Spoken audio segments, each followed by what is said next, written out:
정부가 2026년 경제성장률 2%를 목표로 하는 경제성장 전략을 내놨습니다. 이재명 정부가 제시한 숫자 무려 1,500조 원 규모입니다. 재정과 공공투자, 정책금융과 민간 유도, 자금까지 모두 포함한 종합적인 계획이라는 설명입니다. 숫자만 보면 상당히 크고 의지도 강해 보입니다. 하지만 경제정책은 언제나 같은 질문으로 돌아옵니다. 이 전략이 실제로 우리 삶에 어떤 변화를 가져올 수 있을지, 그리고 그 변화가 언제, 어떤 방식으로 나타날 수 있을지입니다. 오늘은 2026 경제성장 전략 1,500조 원의 실체를 낱낱이 파헤쳐 보겠습니다. 먼저 최근 몇 년간 한국 경제의 성장 흐름을 떠올려 볼 필요가 있습니다. 코로나 이후 반등 국면에서는 4%대 성장도 있었지만 최근에는 1%대 성장이 이어지는 구간이 길어졌습니다. 한국은행과 KDI는 2026년 한국 성장률을 1.8% 수준으로 보고 있고 IMF 등 국제기구들도 1%대 후반을 제시하는 경우가 많습니다. 이런 흐름 속에서 정부가 2%를 목표로 제시했다는 점은 지나치게 낙관적인 수치라기보다는 현재 여건을 감안한 목표로 해석할 여지도 있습니다. 그렇다면 왜 예전처럼 3에서 4% 성장이 어려워진 걸까요? 과거 3에서 4% 성장 시기에는 인구가 늘고 산업구조가 빠르게 확장되며 세계 경제 환경도 비교적 우호적이었습니다. 지금은 상황이 완전히 다릅니다. 인구 구조는 빠르게 고령화되고 있고 생산성 증가 속도는 둔화됐으며 글로벌 경쟁은 훨씬 치열해졌습니다. 같은 정책을 써도 과거와 같은 성장률이 나오기 어려운 환경에 들어섰다고 볼 수 있습니다. 그래서 2%라는 숫자는 단순한 목표라기보다 현재 경제 체력에 대한 하나의 진단값처럼 읽힐 수도 있습니다.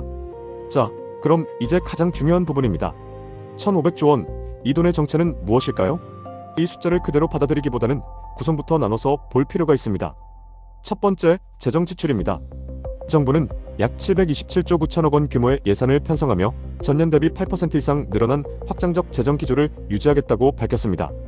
이 재정안에는 대표적으로 복지 지출, 사회 간접 자본 투자, 연구개발, 지역 균형 관련 예산 등이 함께 포함되어 있습니다. 즉, 단일 목적이 아니라 여러 정책 목표가 동시에 담긴 구조입니다. 두 번째, 공공기관 투자입니다. 공기업과 공공기관을 통한 투자 약 70조 원 수준이 언급되고 있는데 이는 인프라와 에너지, 공공서비스 영역에서 집행될 가능성이 있습니다. 세 번째, 정책금융 공급입니다. 약 630조 원 수준의 정책금융은 산업은행, 수출입은행, 중소기업 금융기관 등을 통해 기업과 산업 현장으로 흘러가도록 설계된 자금입니다.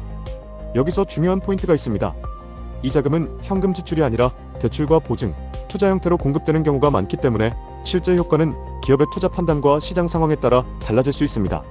정리하면 1,500조 원은 한 번에 풀리는 돈이 아닙니다. 여러 통로를 통해 단계적으로 경제에 영향을 주는 구조라고 이해하는 편이 현실에 가깝습니다. 여기서 중요한 것은 총액보다 흐름입니다. 돈이 어디로, 어떤 속도로, 어떤 조건으로 흘러가느냐에 따라 체감 효과는 크게 달라질 수 있습니다. 이 부분을 이해하기 쉽게 비유해 보겠습니다. 경제성장 전략에서 돈은 물에 가깝고 제도와 구조는 수로에 가깝습니다. 물이 많아도 수로가 막혀 있으면 어떻게 될까요? 한쪽에는 물이 고이고 다른 쪽에는 흐르지 않습니다. 반대로 수로가 잘 설계되어 있으면 적당한 물로도 골고루 흘러갈 수 있습니다. 결국 중요한 것은 물의 양뿐 아니라 수로가 어디로 열려 있느냐입니다.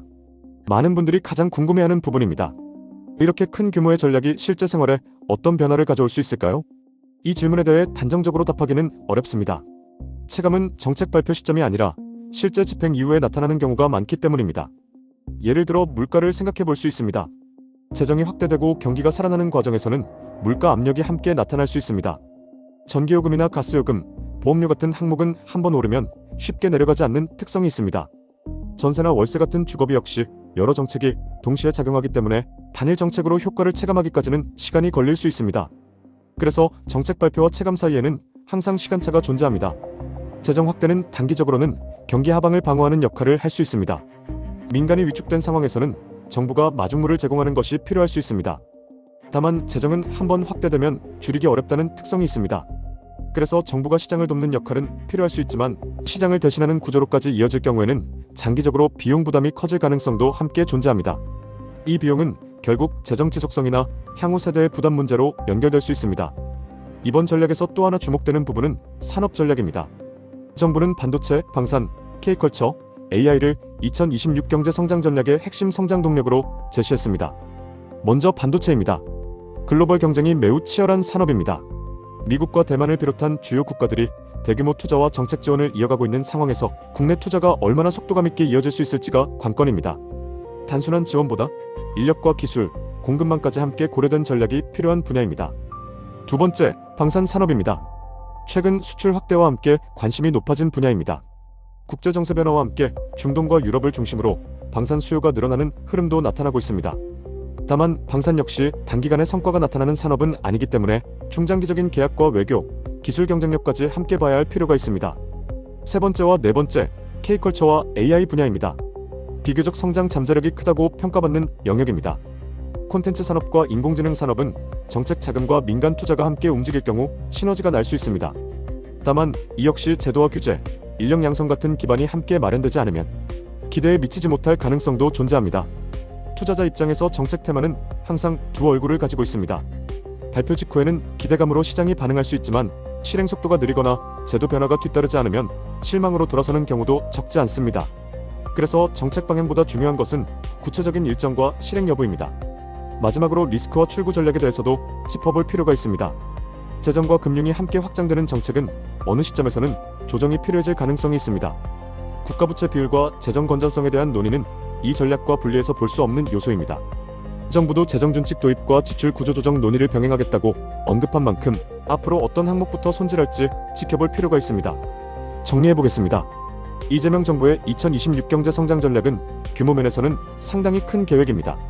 성장률 2%라는 목표는 달성 가능성도 있지만 동시에 현재 한국 경제의 구조적 한계를 보여주는 숫자로 해석될 여지도 있습니다.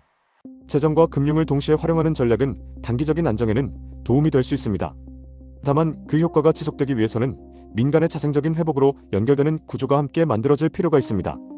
결국 이 전략의 평가는 얼마를 쓰느냐보다 어떻게 쓰느냐에 달려 있습니다. 그리고 그 과정이 얼마나 점검 가능하고 상황에 따라 조정 가능한 구조로 설계되어 있느냐도 함께 봐야 합니다. 정책의 방향성만큼이나 집행 과정과 이후의 조정까지 함께 지켜볼 필요가 있습니다. 마지막으로 여러분께 질문을 던지겠습니다. 여러분은 이번 2026 경제 성장 전략이 민간의 활력을 끌어내는 방향으로 작동할 가능성이 더 크다고 보십니까? 아니면 정부 의존도가 높아질 가능성을 더 우려하십니까? 댓글로 여러분의 생각을 자유롭게 남겨주세요. 핫플랩 채널 커뮤니티에 투표도 올려뒀으니 한번 참여해보시면 좋을 것 같습니다. 영상이 도움이 되셨다면 좋아요와 구독 부탁드립니다. 다음 영상에서 뵙겠습니다.